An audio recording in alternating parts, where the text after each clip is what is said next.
नमस्कार मंडळी, चला तर मग आज बनवूया ढाबा स्टाईल मटर पनीर।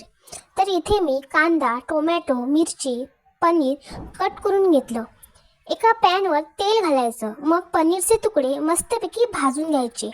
तर पातेल्यात तेल, तूप, कांदा, हिरवी मिरची मिक्स करायचं।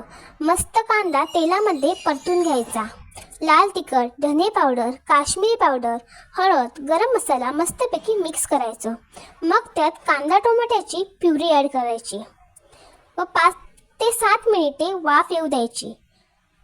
नंतर वाटाणे मिक्स करायचे। नंतर फ्राय केलेले पनीरचे तुकडे ॲड करायचे। वरून कसुरी मेथी घालायची। नंतर त्यात कोथिंबीर ॲड करायची। अशा प्रकारे मस्तपैकी ढाबा स्टाईल मटर पनीर तयार आहे। लाईक व सबस्क्राईब व शेअर नक्की करा।